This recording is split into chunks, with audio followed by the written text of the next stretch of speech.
Hello, everyone. We are here back for the second issue of 2021. We are the Cars Casually Gang, and we are here with Paolo. We are here with Chris. We are here with Nix. We are here with Francis, and we are here with G, who will keep us on track because we don't know what we're talking about. Today, we're talking about what Paolo and I drove the other day. That started the conversation because we were driving a sedan. We were driving an Accord, and it's interesting how that has changed. Like the Accord used to be the default family car, other than I would say a Volkswagen Beetle. It was the car everybody had, and now it's a car that's not that much in the market anymore. And it's very specifically aimed. It's aimed at enthusiasts. It's aimed at fleets. It's aimed at luxury or sport drivers, along with, by the way, our favorite, the wagon. It's a different car, and we want to discuss that, and we want to see where it is in the world and what is needed. So we're going to start with Paolo, who's going to talk to us about the Honda Accord he drove around. Yeah, like Carl's right. Like when I got in the Accord, it was really interesting because I kind of found it like some kind of a lost art or some kind of a lost beauty. Like in a world full of SUVs and crossovers. In a world full of SUVs. Wait, Chris, please. Wait, guys, quiet. Do it once. Go. The trailer voice.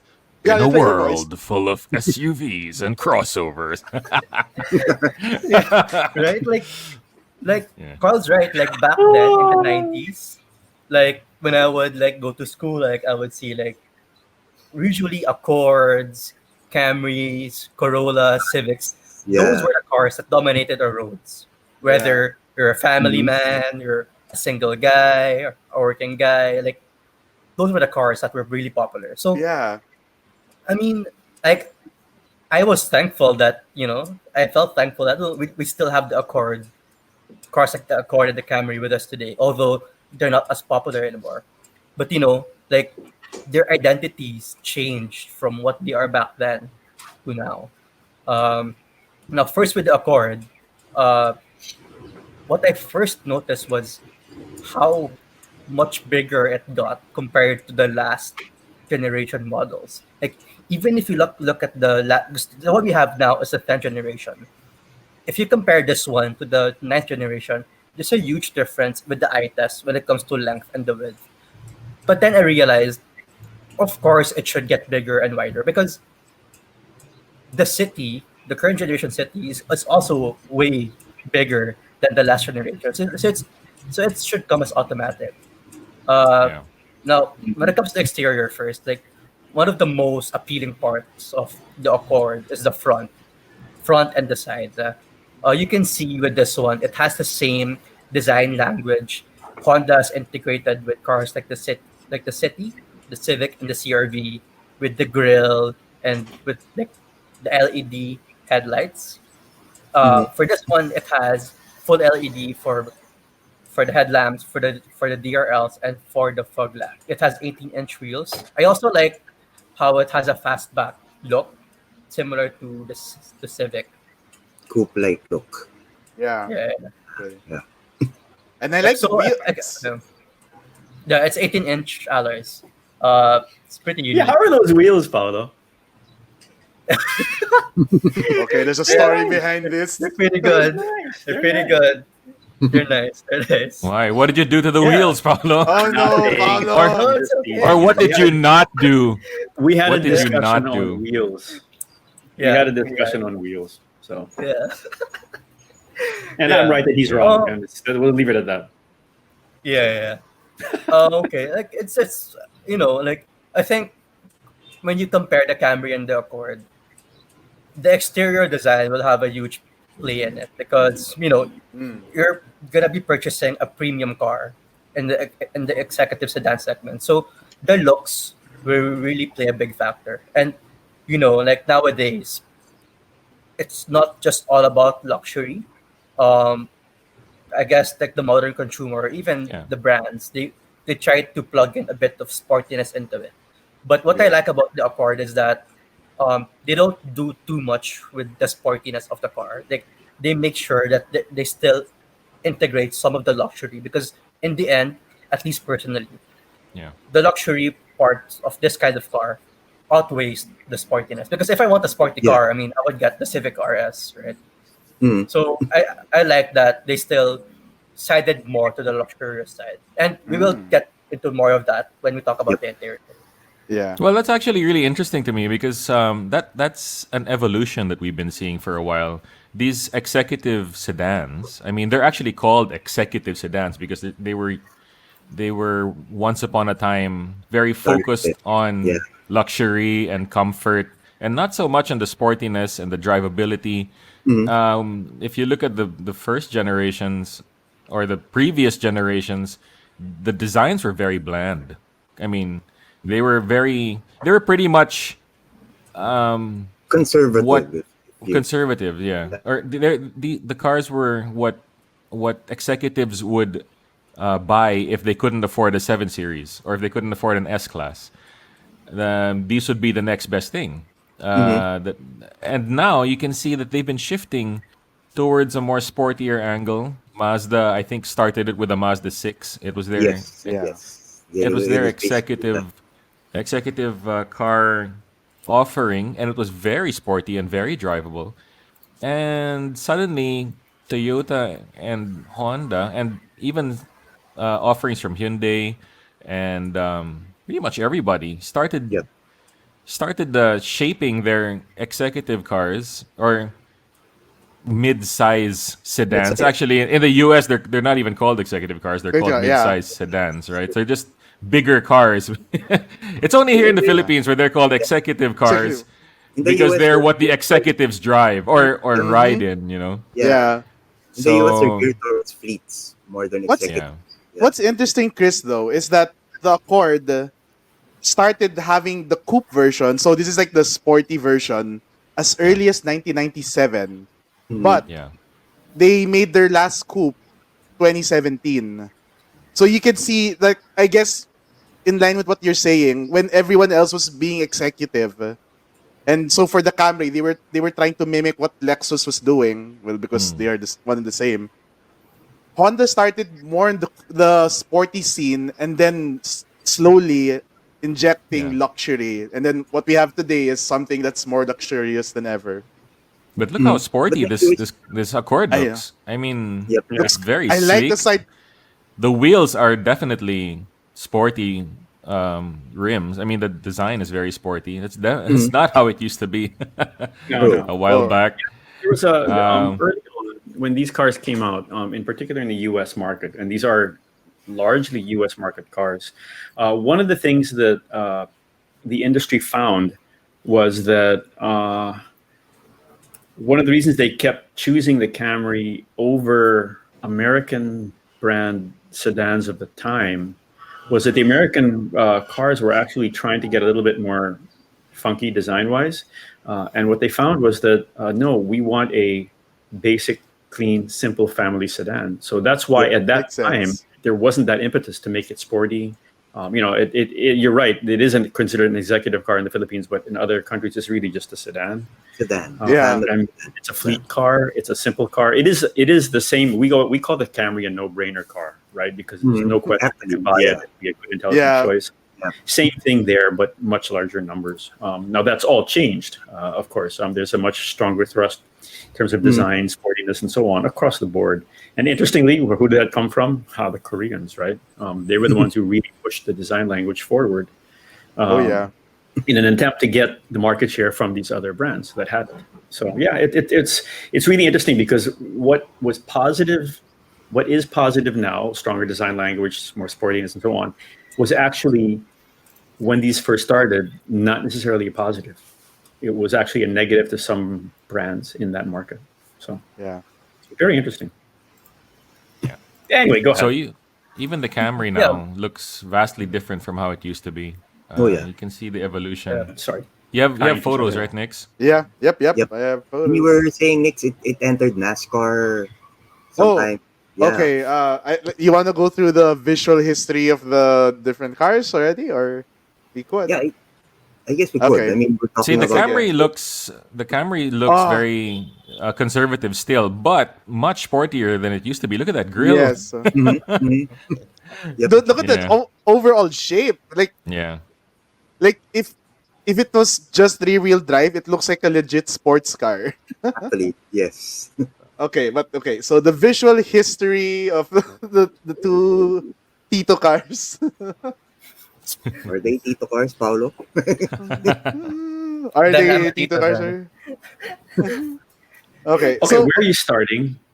okay, because like it's when I was backtracking on the different the different year model or the different generations where I noticed that the Camry from looking like the Lexus, being Yeah. luxurious, is now as sporty as it can be, and then but vice versa goes for the Accord. Like the Accord having coupe versions before, it started out as a sporty sedan. Mhm. Now looking at it, it looks on the luxurious side of things. Wait, so what's your upper And left-hand car? It's this 2000 one, or that's 2006. 2001 to 2006 na Then Camry, your lower left-hand car is 2002 to 2008. na Accord. This Okay, is got it. Got so it. the bot. Yeah, Your sorry. image is So small. yeah, Okay, yeah. got it. So yeah, they're just small. But so from what I cannot confirm or deny this, but I think when the Camry entered NASCAR in 2007, Toyota saw that they needed to shift the imaging of the Camry from like a pure luxury vehicle that you can afford that's like a Lexus to something of its own na parang we're gonna give the people what they want, which is like a sporty sedan. Mhm. Because I think Well, at that's this why they would point, enter NASCAR. yeah, and I think that's why also it's like if you want something luxurious, just go straight to the Lexus at this point.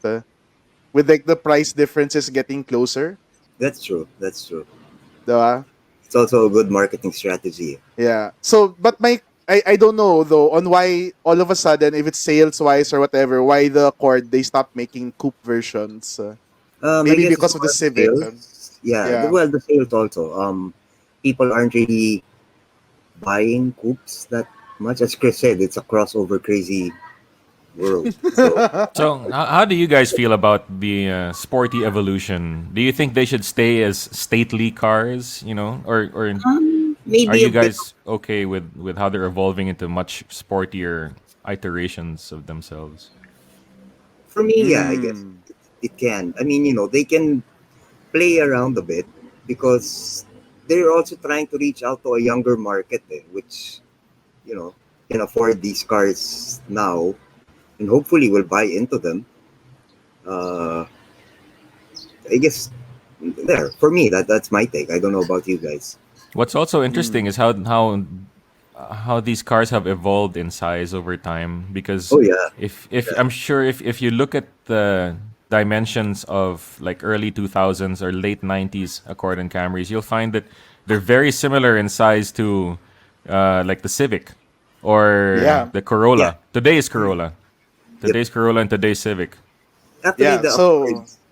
Oh, go ahead. Say it. Oh, okay, sorry. So the 90 so Chris like a while ago told me to check on like the Accord, the 1998 versus the 2020 Civic. Hmm. This is the length difference. 3.4 inches. That's the length Okay, all we difference. see is It's Okay. bright. But yeah, so Thank if God this you is didn't pull something else out. Okay. that's 3.4 inches. don't get him started, please. So yeah, so like that's just that much difference. Like the length of a 1998 Accord and a 2020 Civic. Mhm. In terms of length, wheelbase, this is the difference with wheelbase. Half an 0.6 of an inch, almost half. Yeah, wheelbase. Interesting on like how in like 20 years. Is this correct? Yeah. Yeah, 20-year Cars are difference. getting bigger. More or less. Bigger. Mhm. Yeah, and parking spaces are the same size. Oof. Kind of makes you wonder if there's going to be a limit to how big these cars are going to grow. That's true. Because the Or will Accords, the Civic eventually replace the Accord 20 years from now, and then another No. car would come in to replace the Civic? Just like Actually, how It's a Yeah. natural progression because if you start, let's say, with a Civic or a CVCC or whatever, Yep. and as it builds its brand equity, then it can start selling on its own because of a brand, and it becomes an older buy. It becomes a more mature buy. So then you got to bring the younger crowd in, and you got to get smaller cars in. So it's a completely natural thing. Remember the old Galants that we were talking Yeah. about? You're What right. cars were what cars were on the road 20, 30 years ago. And we had coupes, we had 2 doors, we had 4 doors, we had wagons, and they were so small, right? Yeah. So And the Accord Well, actually small for was today's standards, at least. the Accord was yeah, introduced into the U.S. market because people wanted something in 1976. People wanted something bigger than the very tiny Civic at the time, Civic hatchback at the time. Yeah. So it's basically the Accord's mission, so to speak. Yeah. Francis, I have a question. But here's the thing, though. Okay. When these cars were introduced to the Philippines during the 90s, they were considered as executive cars, right? Because there were Lexus. Is it still relevant? Are they still hitting the target market for these cars? Because Oh, most that's a good question. are now gravitated toward Alphards, more luxurious Yeah. SUVs. True. It's a good true. point, Yeah. Say, or It's a good is it point. still relevant to term these cars as executive cars? I don't know. Ako no more. No more. That's my... Still there.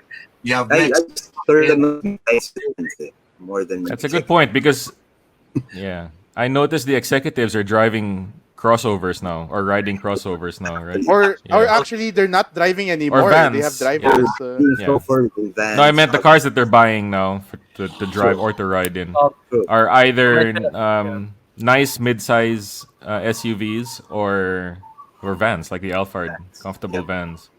That's true. That's true. To mention a few, there's For these the cars.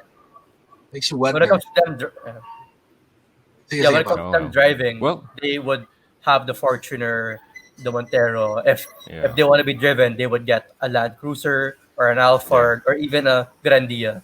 So I Right. guess they want the space and the like, like when you have a SUV or a van, they can customize it the way they want because The I mobile guess there are a lot orbits. more options these days. Yeah.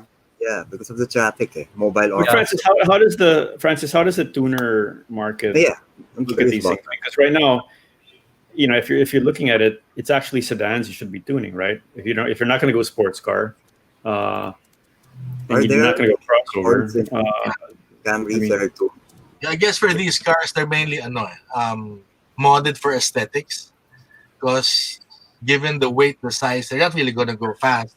And the aftermarket support isn't really there as compared to the other Mm. cars. So they mainly mod it for aesthetic purposes like wheel suspension. Some that- even You're talking about this class. You're talking about the supposed executive class, right? Yeah. What about the smaller sedans, like the Civics? well, they have a lot more aftermarket parts to choose from as compared to these executive type of cars. But they are Are still people, big are mainly people for modding more sedans than crossovers at that size or not? more and more. Not so many, no? Not so many. Yeah. More, They're too expensive. yeah, and with the way things are going, more people are really modding SUVs and pickups. The sedans and executive cars took off Yeah. like sort of took back seat from the aftermarket modding scene. Mainly I because remember, ano, there's Toyota. plenty of people are buying these cars anyway. Mhm. I don't know, maybe with the resurgence of the styling, more people will gravitate towards it. Because like before, they're really looked at as executive or Lolo type cars, diba? I mean, I don't know if you agree with me. Lolo type. They had big Lolo space. type. At the time, yeah. Before we move on, like there was Sure, go ahead.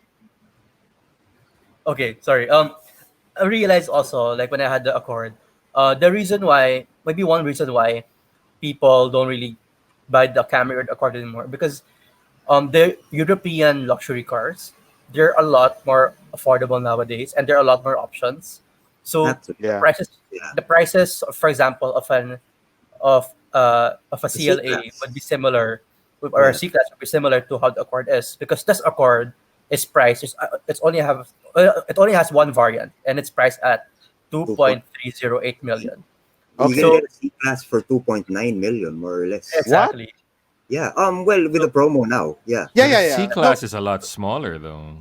But Yeah, that's it. Like, the brand, But- I guess, you know. But So, the branding and yes. diba? Like Yep, if you yep. see those two cars side by side, who do you think Yeah. is more executive? Mercedes Exactly. versus Honda. So, Diba? Interesting. so people are brand That's- conscious, unfortunately. So Still, like yeah. I don't know what the prices of the Benzes and the BMWs were like in the 90s. Like, would you guys say it was, Um, inflated. gap was a lot bigger back then? BMW Yeah. series in the 90s was around, it started around 1.8 million. But a Camry or no, there was no Camry yet. An Accord would be around 1.1. So almost double. Like So it's a big difference. yeah. So So the difference between the like a European car versus the Japanese na midsize is now closer than ever. yes. So there. That's interesting. So are we going Paulo. inside? Oh, sorry. Yes. Yeah. Are we? No, I was just Yeah. going to bug Paulo because we had this discussion on Accord versus Civic RS versus Type R. So that's all. yeah. What would I get? Wow. Well, Completely Yeah, different. Ooh. cars. I'll get completely the different Type R, cars, but not that far in price. true. That's true. Okay, I'm gonna get the Type R. Like, no question. Heck, Well, I'd if get you a Type want R. sporting, yeah, Type R. Like, What would I you think get? I think everyone here would get the Type R. I'm thinking. I know Francis would get a Type R. Yeah, pretty much. Value wise, it's cheaper. Yeah. Give it 40+ years, it'll increase in price. That's true. Yeah. Oh yeah, that's yeah, true. promo pa ngayon. So, Okay, take the Type R out of the equation. Or Accord, Civic RS or Accord. Okay. Whoo, that's a tough one. Tough one. I have Honestly, yet to drive the Accord. I have yet to drive Civic the Accord. RS or Accord, they're not really priced similarly.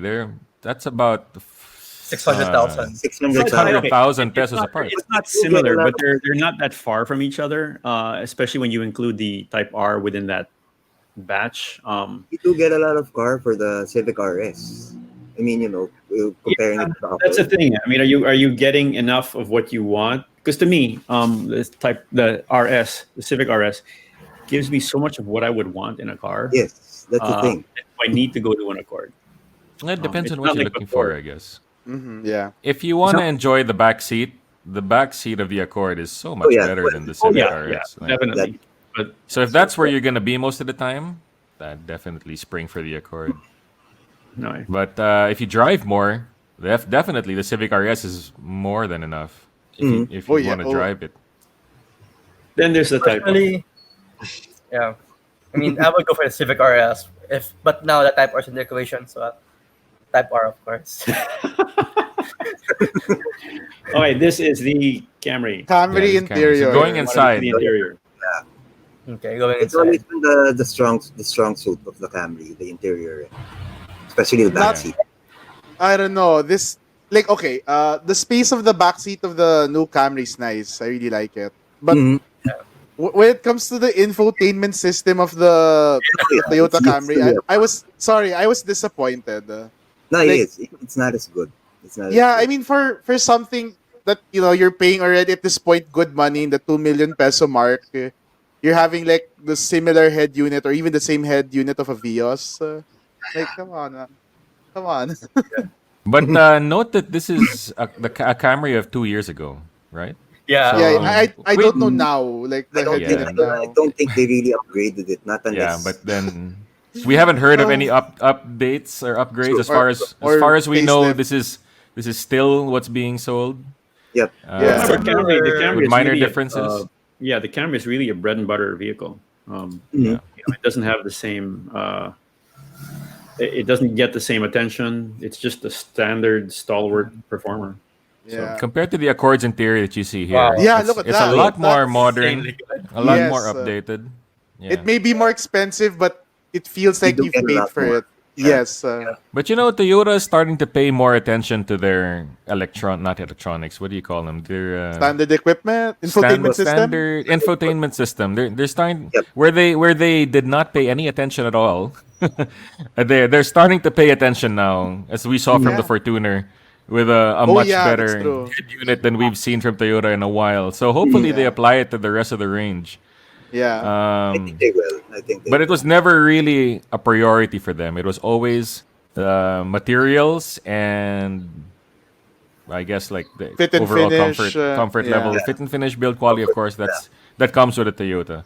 But in Yeah. terms of features, they've always prioritized safety, materials over tech. You know, But now they're um, going to the tech side, which yeah, is now they're paying more we're attention happy to about. tech. Well, I Although guess it's it follows, right? I mean, if Toyota's response is always that they give what they believe the consumer wants, and their buyers wanted the good value car without too much additional stuff. And then, as all of us who bought Toyotas at the time anyway said, we'll just change it anyway, so it makes no difference. But now the consumer wants more electronic whiz bang Paulo level stuff. So Although Yeah, it's for interesting, for back go in ahead. 2006, the Camry was the first among the Japanese cars to have push button start. I remember. Yes, that's true. That's That's interesting. true. But you know what? They're also one of the last to have a rear view camera. Well, that's true. Yeah. That's true.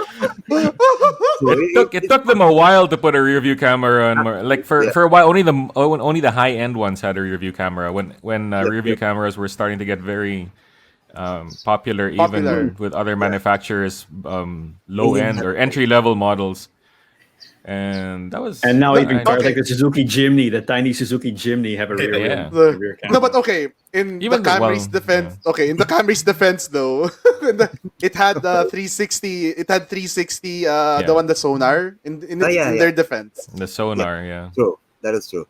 and so everyone else fought back with the rear view camera. Take No, that's a that! good point. That's a good point. That's how they fought back, actually. Yeah, That's a diba? Take that, good point. Toyota. Yeah. But so, okay, like for me, like the Toyota may feel lacking in the interior, as you can see, but it drives mechanically well. As in, it made me, it kind of convinced me that, maybe or hopefully that these mid-size sedans can have a comeback to having a reasonable, sporty kind of a drive of a car. Because you can fit 5 people or 4 people comfortably, and then if you're alone, you can enjoy a drive in the a mountain road if you want. Why don't you show the and- back seat? Nick? Oh, yeah, okay. I mean, that's where It's more, also- that's where Remember, Yeah. guys. a lot of people will be Yeah. spending their Control. time. Yeah. Remember in the past, especially in particular with the 3 and 5 Series BMW, when they improved so much in terms of handling and performance, it was actually considered the death call or the death knell for sports cars because sedans got Yes. so much better that they said our sports car's dead. Yeah. So it's a very different. Wow, that's a Yep. That's the Accord. Wow. It's the Accord, yeah. Mm-hmm. And are the seats pushed back as far as possible? It's a bit Not pushed as- back, yeah. Yeah, a bit pushed Just- back, just not a as bit. far as possible. That was when I This- took a photo of the dashboard.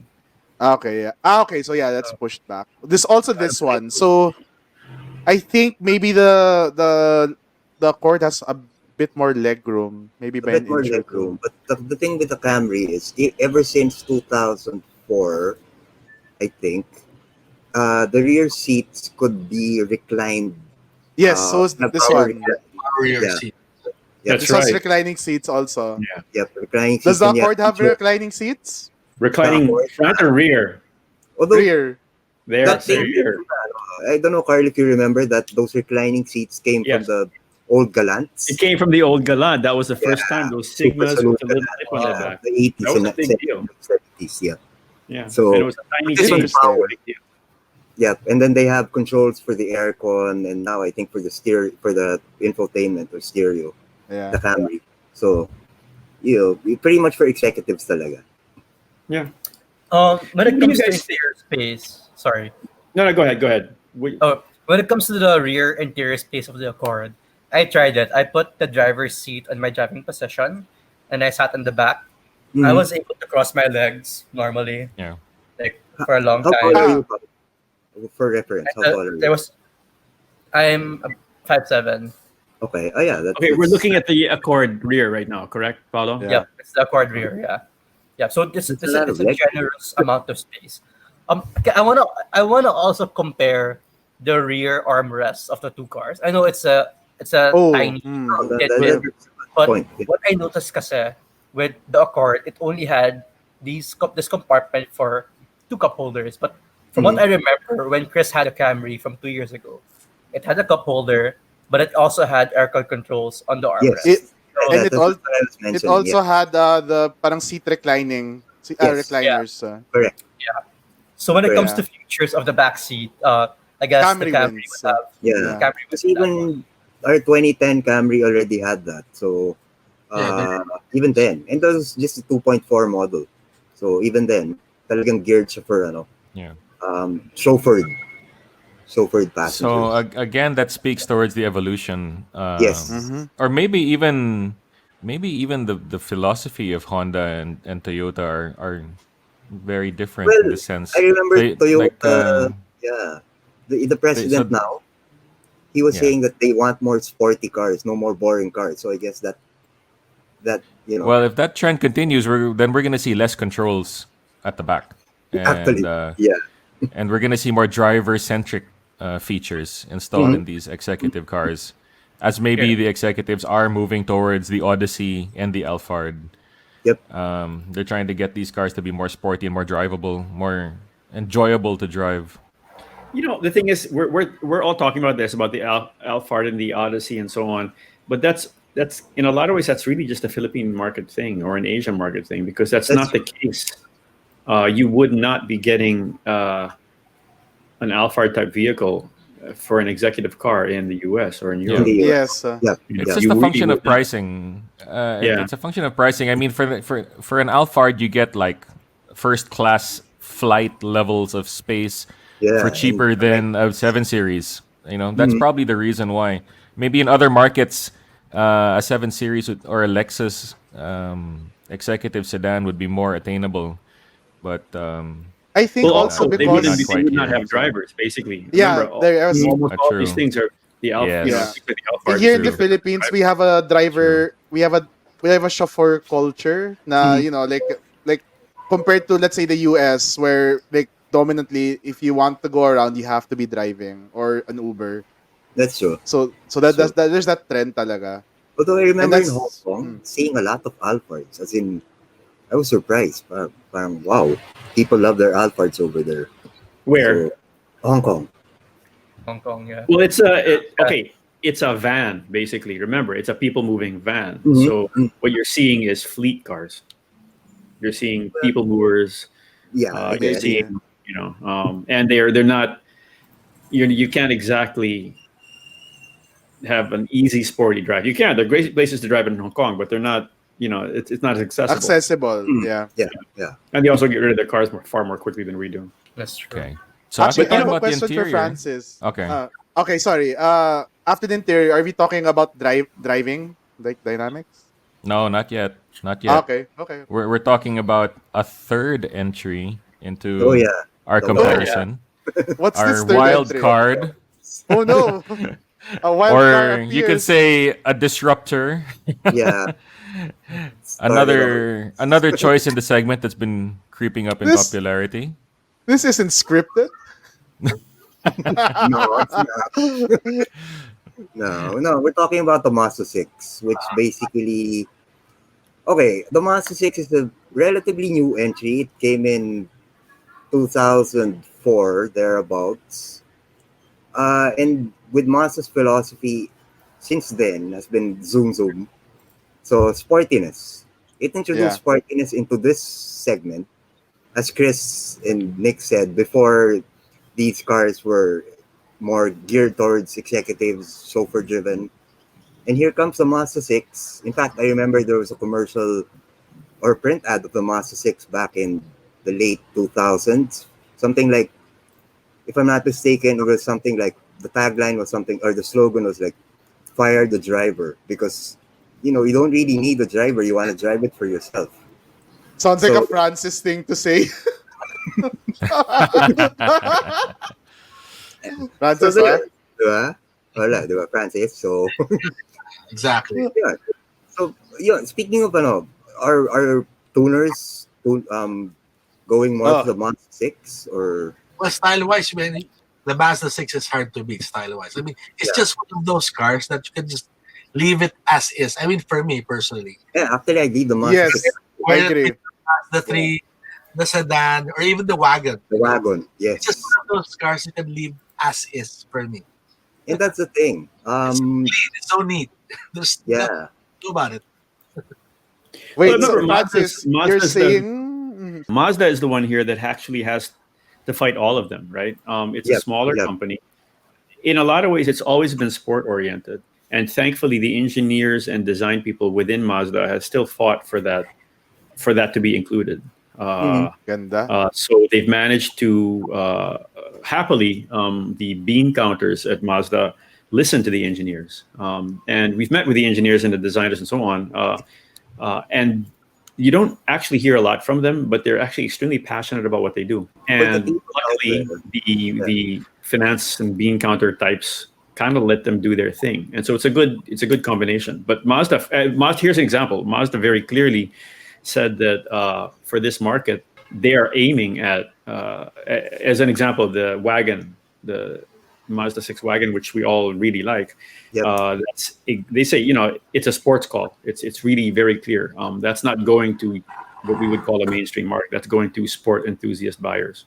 Mhm. And they're happy with it. Some are, some aren't. But so they're very clearly aiming at that in the same way that they aimed at the RX-7, with the RX-7, with the Miata, with the little cars that could, man.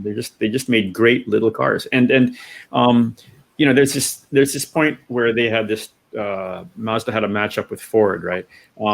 And there's a book. If you look back here, Jackie Stewart was a consultant for Ford, and at the time he was doing that, he was really pushing the fact that stop making cars that feel like they're sporty, make cars that actually drive like they're sporty. In other words, no over braking, no too much acceleration on tip in, everything smooth and so on. In all honesty, I think Mazda followed that far more than Ford did, because Ford still created cars that might sell sell out of the showroom, assuming that they feel better. But it was Mazda who made the better enthusiast car, and I honestly think they still are. That's what they're looking at, and they're a small numbers manufacturer, so no question. But there, you should not buy a Mazda if you're for a fleet car, for a driver car. Yeah. It's something you No, drive. you meant like a driver-driven car, Yeah, driver. but it is a driven. good driver car. Yeah. Driver's car. Yeah, no question. Remember, if you look back when the 6 came out early, I don't know how many years ago, it actually had an integrated spoiler, a body integrated spoiler, which was actually healthy see-through. But The 6 isn't exactly new in the market. The Titos might remember it as the Ford Telstar, because that was really badge Mazda 626. Yeah. back in the day. Yeah. And remember that the people like Mike Patanchan and so on, they used to race the 323s. Yes. And they gave up power to other cars. But handling wise, they were great. And we still look at Mazda as they do have the ability to tune really good cars. And Are those the ones with the pop-up lights? I remember those. Headlights. 323 Astina. That was a 323 though, right? Yeah. Yeah, they had pop-up lights. I thought those were really cool. Is that the hatchback? Yes, it was a Yeah. hatchback back in the early That was 90s. cool. See, I think pop-up headlights are pointless. Oh, yeah. They look so cool though. No, I really Yeah. do. You have one. Which really goes against the fact that I've had a Miata for like 20 years. It's complete. I've said they're completely useless. They're aerodynamically insane, They're and yet hard I to still have them. So use what am right I going to You know, you can't use them if the mechanism fails. Francis, what's your take on pop-up headlights? They're cool. For aerodynamic. Yes. No, they're a mess. They're barn doors. They mess with your vision. They mess with everything else. Having said that, and okay, Gerard, you made a comment. The failure rate on pop-up headlights is insanely small. True. Okay, True. it's When they actually do, all these comments that we had in the past, such as I don't want electric electric windows because they're gonna fail. How often do they fail nowadays? that's true. You know, That's maybe more now because they're doing cheaper stuff with secondary or third level suppliers. But in general, all the stuff that we used to say would be a problem isn't They're as not much of a problem as we thought. So But the Miata wink, guys, the Miata wink. no, that's only if you set it up to do that. Yeah, but we need pop-up headlights for that. So Anyway, Yeah. we digress. Where do you Digress. where do you That's think the thing. I mean, sedans the are going to Mazda go? 6 started the whole sporty yeah. Where do midsize you think sedan. the sedans are going to go? Okay. I think they're going to be venturing because like what Paolo was mentioning. Was it Paolo? About sorry, Chris was mentioning that executives are now buying like these like vans, these bigger cars. I mean, And even like SUVs. Lexus, diba? Because Yep. Lexus, they have a Alphard LM. version of their own. Yeah. LM. So you can see the trend of like chauffeur-driven cars. So if these cars want to survive, they're gonna have to appeal to the drivers. Yeah, the younger driver market, the people who can enjoy driving but still need the practicality of a Mhm. sedan. Paulo, do you think younger buyers are more inclined to buy crossovers or sedans? It varies, but if ever they choose the crossovers, it's because they usually speak about practicality. Like for example, my friends would always mention that our roads are in pretty bad condition.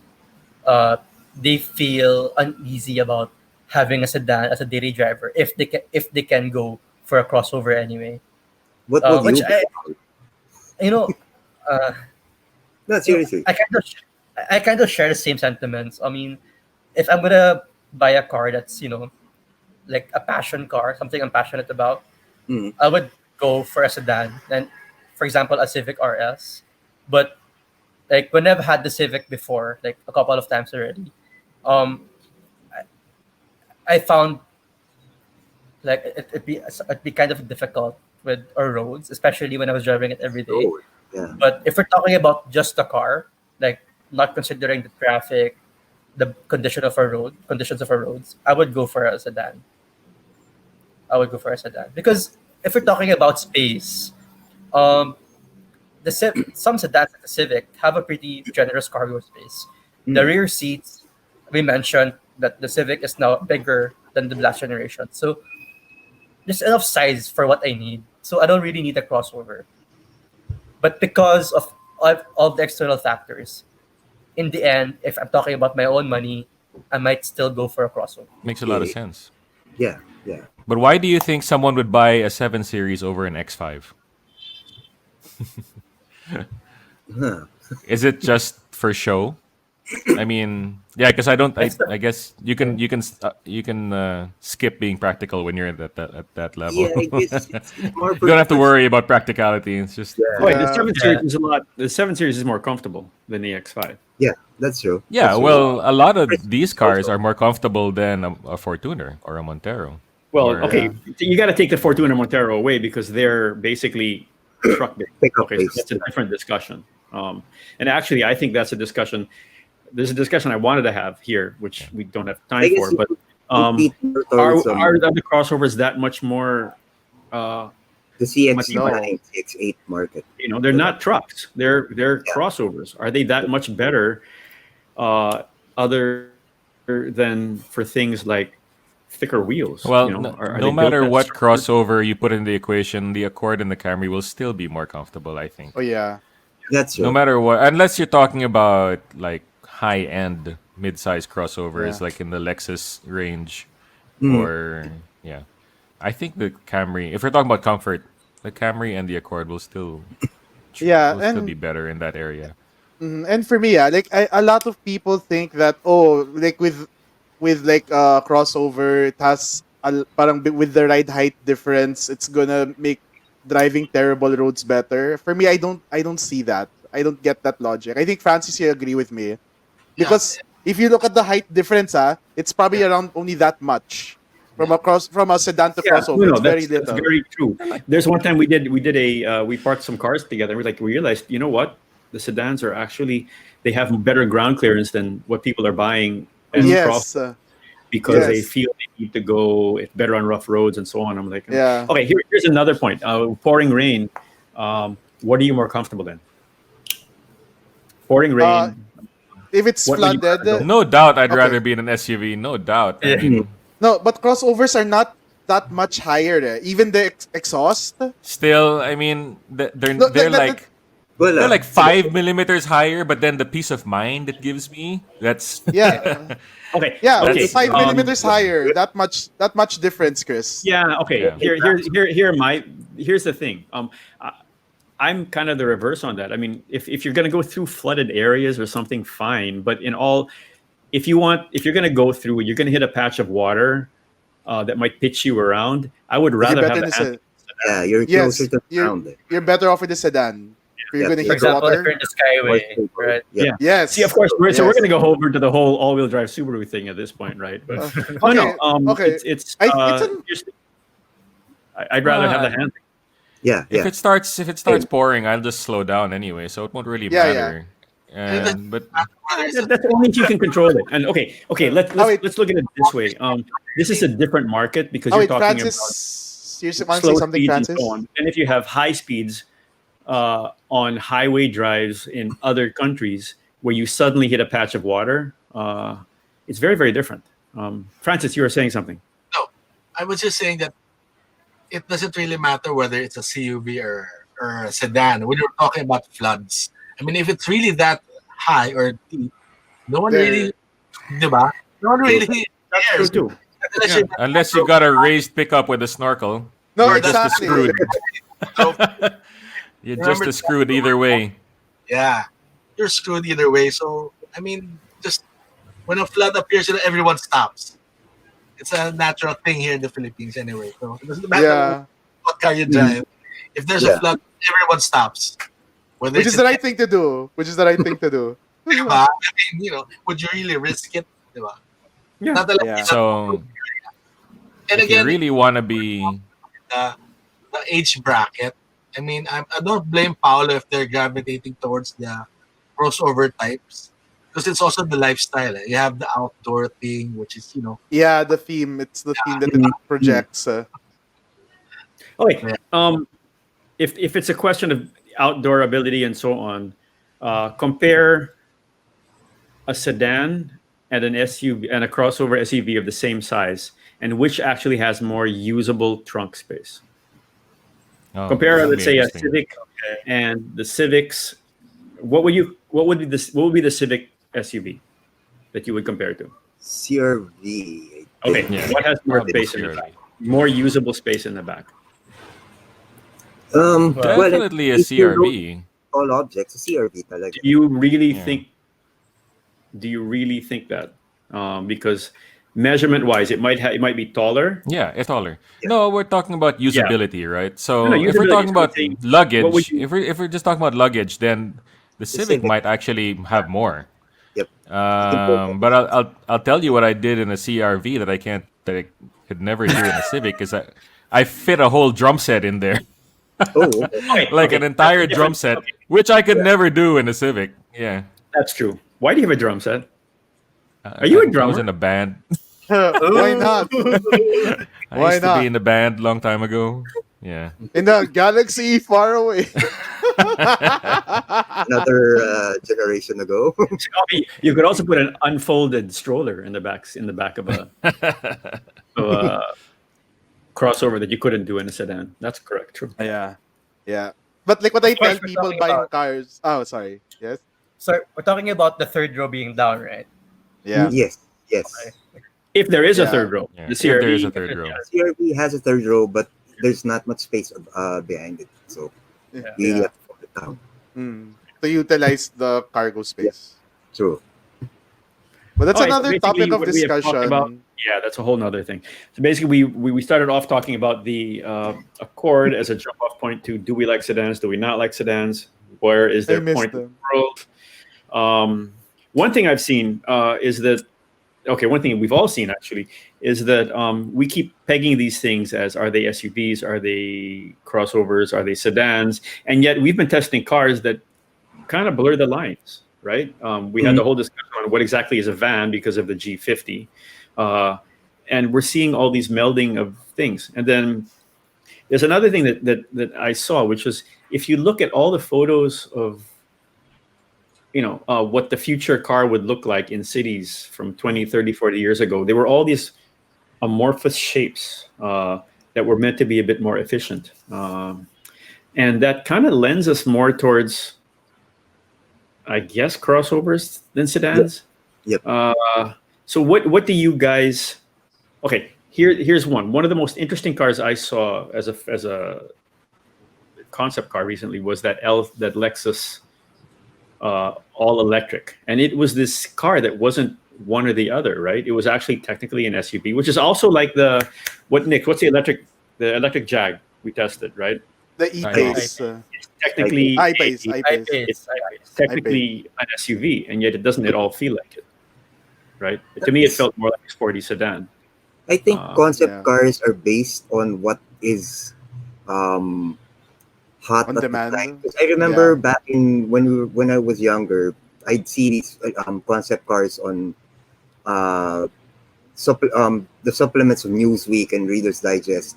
They would be like, as Carl said, morphed sedans or morphed wagons. But nowadays, since crossovers are the thing, you see the future concept cars as morphed SUVs or crossovers. Yeah. But Or basically, they're yeah. blending the So what do you lines think the more. future is, guys? What do you think? What do you think you're going to be driving 20 years from now? Oh, me Flying. personally, sports You're car. going to say a pickup. No. Nick's No? will be driving a Tesla Cybertruck. I wouldn't mind. I wouldn't mind. If Tesla's watching, I want to borrow for a year. Paulo, what do you think you're going to be driving? 20 years from now, honestly, Yeah. I'd be in a crossover, an SUV. Really? Honestly, yeah. For the family, yeah. Yeah. So you'd be Yeah. the one burning all the resources of the world in a car that was way more than you need. I'm kidding. I'm really kidding. I'm just kidding. No. But like eventually, I would want to have a sedan again or a wagon, preferably a wagon. Yeah. Eventually, So, like when I'm okay, done so basically, sporty wagons is where we're hopefully going to end Yeah. up. Okay, Chris, thoughts? 20 years from now. Well, right now I'm already straddling the line between van and crossover, and so I think that's just gonna get worse. So 20 years from now, I'll probably be driving a full-on van already. If not, like some kind of Innova, maybe like a Star X type of. So sad. Already started. On So the sad. Odyssey. Oh no. Francis, Yeah. what? I think there'll be more electric cars in the future. No, but what do you think you'll be driving 20 years from now?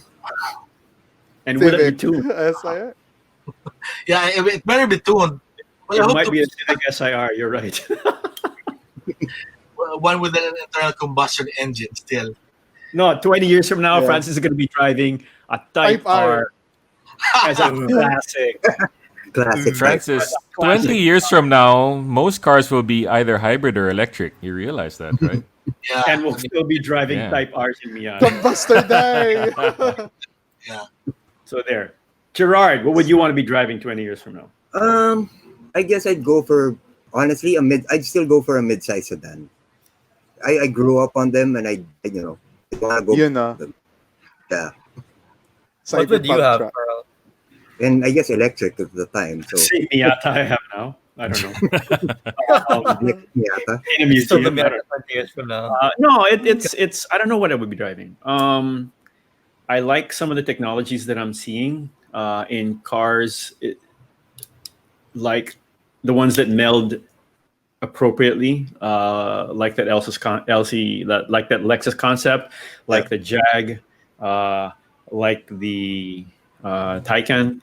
I like those. I like the combination of what people seem to like in a crossover, but with the sportiness. So, Subaru wagon, Mazda6 There we wagon. Why not?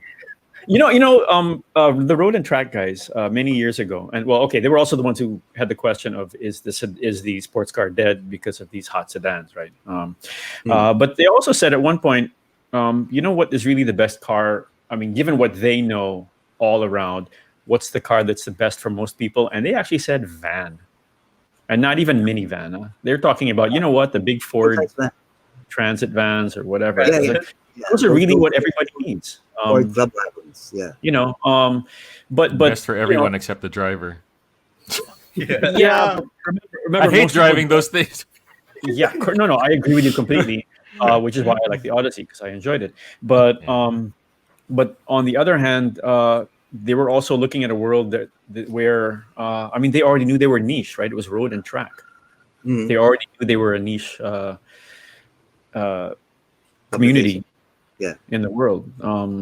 So, and as we, I mean, if we can harness computing power to make Bentega's handle like to a point sedans, you could take a Ford, whatever. What are they called? What's their classic truck? Econoline, club wagon. Econoline or something like that, which can be tricked out in any way you want. Easily, you can easily take things in and out, and yet you could make it safer, handle better, and so on. Maybe that will be the type of car in some kind of a True, different because fueled format. they were I don't saying in the future, people would be, just sitting in the passenger seat, holding their devices. Not even holding, the car will be their device, and the car will drive itself. So Yeah. that is, yeah, diba? That's Well, there's a. I just got a That's report. not a future Francis wants to live in. No. actually, No. yeah, You use that to tow the Type R. That's the thing, Well, right? There's another. Francis is sleeping. Francis There is was an sleeping. interview. There was an interview at one of the car club, one of the car get-togethers of all the old American muscle cars in the U.S. And they said they were talking about how much they love their Mopars and their Camaros and their Yeah. Chevelles and so on. And then they said, "What do you drive regularly?" He goes like, "Oh, we all drive Camrys." It's like it's just daily. It's just transportation. We all drive Camrys. And they seriously all drove Camrys. So that might be what we do, one of my neighbors, he's got this massive car collection. And yet the coolest thing I see is he has his own flatbed. Because that's potential. Dude. You never know what the heck's going to show up with on that thing at any given time. So maybe that's what we're going to be. Maybe we're going to have the basic everyday car in whatever form, being as environmentally friendly as we need to be, and so on. And then maybe we will still have our little toys, whether it's a pickup truck for Nix, Type R for Francis, a Miata for me. Chris, what would be your toy? Star know. X. Star X, no. You said I definitely want a Miata as well. Like that for if I were to be selfish and just like something for me and yeah, Miatas aren't selfish. I'd want an MX-5. Miatas are practical. They're inexpensive. Good. Yeah, They're it's for easy you to- and someone else. You and one person, and how more You and once one you person. get past once you get past driving your family around, that's a very efficient way to use it'll just be gas and space and weight. You're not throwing that much weight around. Sorry, I will I'm use that to justify it to myself. Yeah, I'll use that to justify it to myself when the time comes. Don't well, worry. you will have a support group. Francis, Francis, yes. Paolo, what would be your toy car? If the I daily wanted to drive is say boring, that- what would be your toy car? My toy car. I want the Type R. Okay, 2 Type Rs. Francis, yours. I'll have to drive something more simpler. Something like a Miata or even my old Civic. 3 Miatas so far. Okay. Avoid the Gee. electrical age, honestly, me toy car. Yeah. The high end, the 2-liter Accord with the turbo. Really? Why? Interesting. Yeah. You're gonna go drifting? No. Interesting. Very good. Okay, I pigeonholed you next, but Yeah. what would your toy car be? Would it really be a pickup? No. It'll be a Miata also. Wow. No. Because Nice. You toy guys are car, all right? just saying Because this because of me, aren't you? No. Because I want to get my hands. If I were to get my hands on a car and enjoy driving it, I think it has to be a Miata. It's a driver's Yeah. car. I'm Yes. slowly seeing everybody. We are fans of the MX-5. Yes, we are. We are. Oh, yeah. That's good. So there. Okay. Surprised nobody said a drift car. That's surprising. Are we all? Miata, Have we all Miata's a outgrown drift that? car. That's It's the. a drift car. You can make a Yeah, Miata that's a drift drift car. copy. Or as you said, the Yeah, I mean, you could, but it wasn't meant for that. I mean, Francis you can is do it so the you just gotta Miata learn to Francis throw would it be away. your drift car. Just put the LSD there, and a good Anyway, Well, we that have differential. gone okay, way off topic. Yes. Okay, basically, what we have decided is that the world is going to be still going to have sedans, but a lot of it will be crossovers. But we all want Miatas. So To sum it all up, I'm so proud Miata's of all the of you. answer. So proud of all of you. I'm trying to everyone show can you just skip to this mark and skip the past hour. Okay. You Miata's get a the Miata. answer. You get a Miata. And you get a Miata. And you get a Miata. Congratulations, everyone. You all get a Miata. All right. There you go. And they're all Miata's the signed answer. by the man, Tom Matano. Galing. Oh, Anyway, there. So I'm so proud of you. Thank you so much for being a light in the world of too many crossovers. Too many. again, I agree. started as a two sedans have a place. It ended as a Miatas are the answer for everything in the world. We're going to always sit there. But thank you very, very much. We do like our sedans. We do like all of our cars, to be honest. We just want them to be what they really are. So thank you very, very much once again. We hope you have a better year than you did last year. And we hope you join us even more in this little format that allows us to bring you all in and engage a little bit better than before. Thank you very, very much. This has been Nix. This has been Chris. This has been Paolo. This has been Francis. This has been G. I am Carl. Thank you very much, everyone, for joining us. Join us again when we do something we have no idea where we'll end as. Thank you very, very much. Goodbye, everyone. bye, Yeah, guys. everybody. Bye.